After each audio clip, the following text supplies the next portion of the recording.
دلته ناست د لارې رش ته مې کتل بیا د دې خلکو محبت ته مې کتل د مینې ته مې کتل او 2 بجې سره عباد الله مولانا صاحب مدرسه کې هم دلته اصحاب صوفه د مردان هغې بیان لیله فارغ شوم اگر چې زه راورسېدم سهار 9 بجې هم ټوله شپه ګاډي بیټري وې والې نو هغه بیټرۍ کې مونږ د پرون چې سهار غلجو کې پروګرام و غلجو نه مخکې پروفیسر کالونی بیا پېښور کې و هلته نه کوهاټ کې و کوهاټ نه ټرک دوابه کې و دوابې نه لاچي کې و لاچي نه چې راواپس شو ګاډي بیټري وواله نو هغه بیا مونږ په یوه شپه کې ټوله شپه هم سفر کولو نو مردان ته د 1 کیلومیټر ورتلو بیا وبندېدو خیر به هر حال عزیزان ستاسو د محبت ته چې ورته وګوري نو دا داسې لګي لکه حضرت انس رضی الله عنه وایي زه ورکوټې ماشوم وایي ما منډې والې مدینه منوره کې هغه وخت کې دا یثرب وایي ما دا اورېدل خلکو یو بل ته وایي چې نبي علیه الصلاة والسلام را روان دی ورسره ابوبکر را روان دی وایي ما وایي چې دا به څوک حضرت انس وایي په بام باندې دی خو ماشوم وایي په بام یو 2 جینکۍ ناستې وې هغې جینۍ دی بلې ته وایي چې یاره مونږ خو د روم بادشاه لیدلی دی د هغه پروټوکول هم لیدلی دی د فارس د بادشاه پروټوکول هم لیدلی دی مونږ دغه حالات کتلي دي لیکن چې دا نن څوک را روان دی هغه ورته وایي دا محمد رسول الله را روان دی دا بلې جینۍ ورته وایي چې دی د روم او د فارس د دې بادشاهانو نه لوی دی وایي چې هغه دی د دې ټولو نه لوی دی نو دا خو یو ملنګ دی او د سره د دنیا محبت ته وګوره اوس هغه د قرآن کریم په وجه باندې محمد رسول الله صلی الله علیه وسلم سره محبت هغه محبت منتقل کېدو نن الحمدلله ستاسو هغه د علما کرامو سره دی ستاسو د قرآن ختم و بیګا تاسو کې د چا د زوی واده نو نه د چا د زوی سنت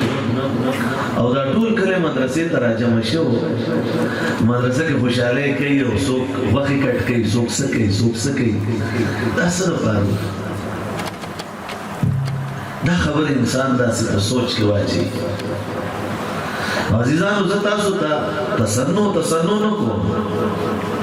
لیکن که دا محبت در کې دغسې وي زما دې د الله په ذات قسم وي زه خپله خبره نه کوم د خپل پیغمبر خبره نه کوم صلی الله علیه وسلم چې هغه فرمایي چې داسې محبت یې الله به تاسو ټول بې تپوسه جنت ته بوځي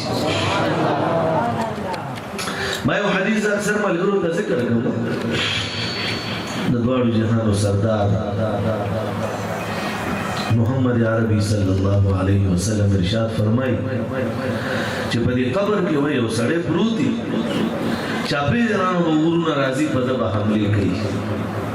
دی به هغه ور نه ځان نشي بچ کولی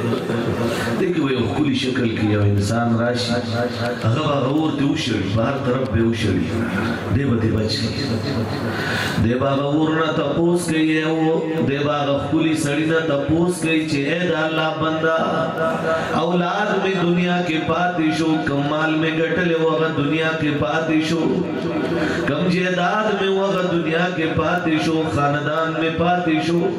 خپل خپلوان مې خوال رانغلل بچي او ښځه مې خوال رانغلل مور او پلار بچ نه کړم ای ځوانه ته څوک یې چې زه د دې اور نه بچ کړم هغه به ورته وایي چې هغه هر څه دنیا کې پاتې شو لیکن زه ستا هغه قرآن یم د کوم سره چې به تا دنیا کې محبت ساتلو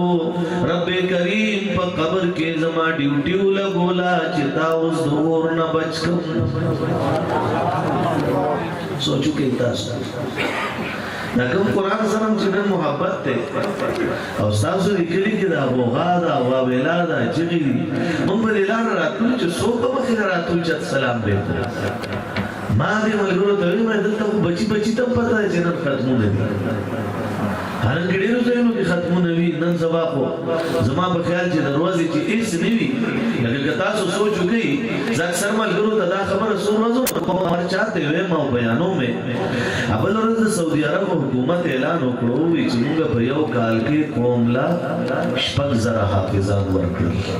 موږ سبحان الله متحده عرب امارات ورته وی مونږ 3000 ورکړو شام وی مونږ 2000 ورکړو مصر وی مونږ 2000 ورکړو چا وی مونږ 1300 ورکړو چا وی مونږ 1500 ورکړو نو مونږ ملک دا ملنګان را پاسې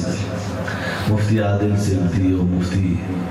دا ټول مفتیان کرام د وردګي مدرسې او د دې ځای ټول تاسو پیژنئ تعارف محتاج نه دي لوی خلک دي شانونو عظمتونو والا خلک دي ما د دوه وقار کتاب ستوسی ماننو ما خوبونو کې لیدلې دي